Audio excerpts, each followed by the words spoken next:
дека Македонија е држава на апсурди, го покажува и овај закон. Од една страна имате луѓе, значи особено млади, кои што се високо образовани, ги стимулирате да запишат факултети, да завршат факултети. Од друга страна имате бизнис сектор со кој што ако некога седнете да разговарате, ќе ви кажат имаме проблем со вработувањето, затоа што луѓето кои што ги вработуваме реално ги немат квалификациите и не можеме да ги искористиме.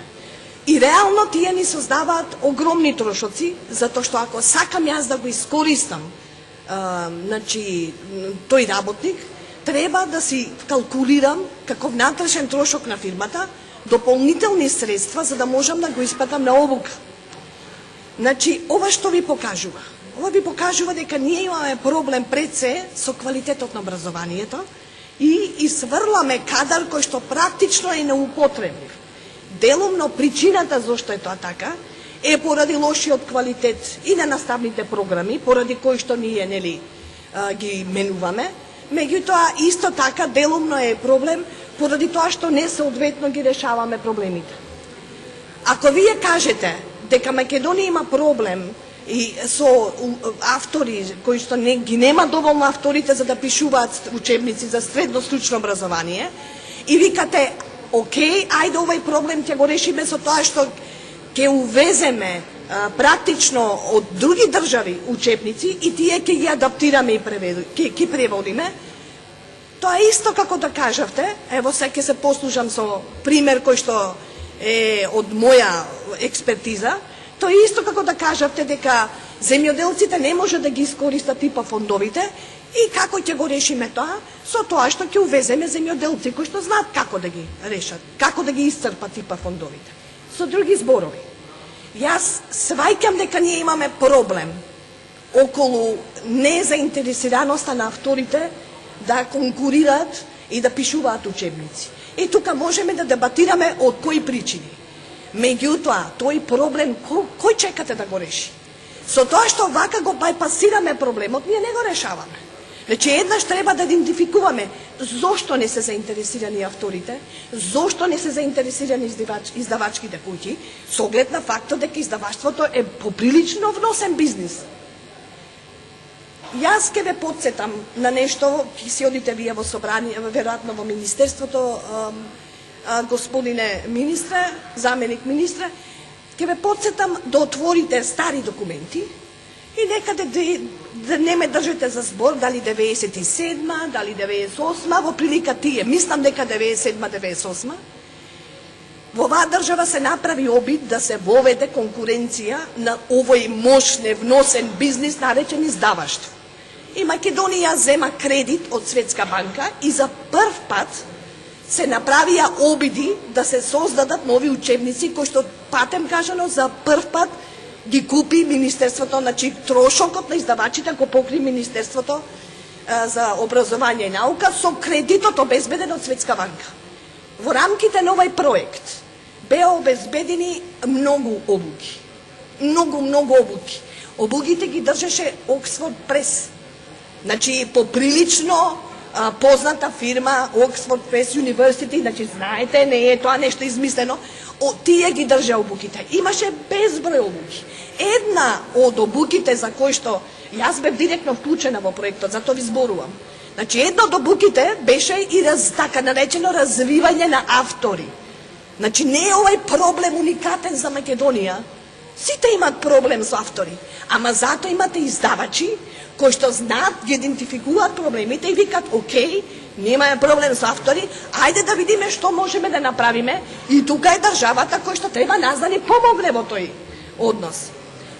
Сега, кај средното стручно образование има тука една дополнителна работа. Ако го отворите извештај за Европска унија, тоа е исто како и со здравството. Нема заедничка образовна политика. Многу добро тоа го знаете. Она што е заедничко е средното стручно. А заедничко е од концептиска гледна точка се разликуваме. Тука е она што практично не се согласуваме. Значи, ако гледате зошто има средно стручно, многу е заедничко образование, многу е јасно. Затоа што еден дрејар од Германија треба да може да работи во Португалија.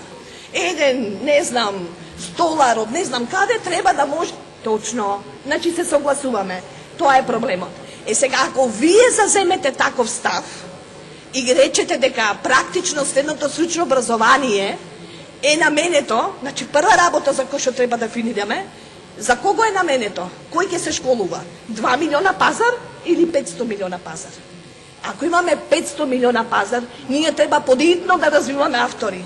Значи подитно треба нашите ученици, нашите луѓе кои што излегуваат од таму да ги имаат оние квалитети, оние learning outcomes, или резултати во учењето, или исходи од учењето. Гледате колку е тешко. Значи еден термин да го преведете соодветно, за да биде разбран. Значи вие треба подитно да видите како тој ќе направите. И патем повторно ќе се повикам на оваа регионална стратегија. Во оваа регионална стратегија предвидено е, значи она што ние не го правиме, меѓутоа тука е предвидено да се направи така наречената EU Common Quality Assurance Framework. Значи, кога ќе треба да го преведете, ми требаше 5 минути да седнам и да размислам, и не знам дали вака го преведувате, ама тоа е EU рамка за гаранција на квалитет. Ама во регионална основа, на регионален прав. Во сите држави во регионот, ние треба да донесеме национални рамки за квалификации. Јас знам дека вие почнавте, ама тоа не е доволно. И мене ми се чини дека сиот овај обид, значи наместо да работиме на квалитетот, на заедничката рамка за обезбедување на квалитет, наместо да работиме на делот што се вика мобилност во регионот, бидејќи тоа е предвидено овде, сите сме го подпишале, че прво треба во регионот да има мобилност на овасна, ние почнуваме да ја градиме куќата од покривот. Увезуваме учебници и ги преведуваме, а темел нема. Значи, тука ни е нас проблемот. Пристапот во образованието од овде е проблематичен. Патем, кога ќе отворите стратегијата за средно стручно образование, ве молам не само таа стратегија, која сакате стратегија? Ве молам посочете ми еден документ каде што вие имате предвидено превод на учебници за средно стручно образование. Немате, затоа што абсурдно е да решавате вие развој на средно стручно образование со превод на учебници. И тоа многу добро го знаете. Нашиот проблем е што немаме автори. Авторите се развиваат. Авторите се развиваат со тоа што ќе дадете на издавачите повеќе пари. Нема да имате една генерација, нема две, третата генерација ќе ги создадете, почитуван министре. Не можеме ние вечно да се шлепаме и да произведуваме ваков производ. Мора еднаш да застанеме и тоа сериозно да го направиме. Сите ИПА проекти, Skills проектот, Светска банка што го спомнате, сите се во таа насока. Значи, од стратешка гледна точка се гледа образованието, не од превод. Преводот не може да биде и не смее да биде основата од каде што ние ќе ги развиваме нашите потенцијали и нашите деца ќе почнуваат да работат. Затоа што погрешно ги учиме. И она што ќе го изземеме како конечен производ ќе биде полошо тој, значи од инпутот, аутпутот ќе биде полош од инпутот. И тогаш ќе се прашаме кој ќе сноси одговорноста. 53% невработеност имате кај младите.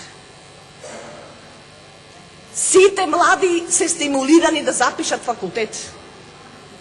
Што се случува со средно стручно образование?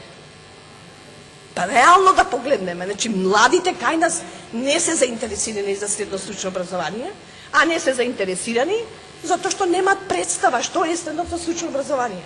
Они мислат дека тоа е сега јас ќе бидам занаетчија.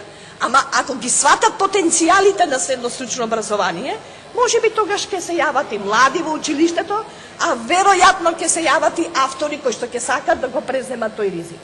Благодарам.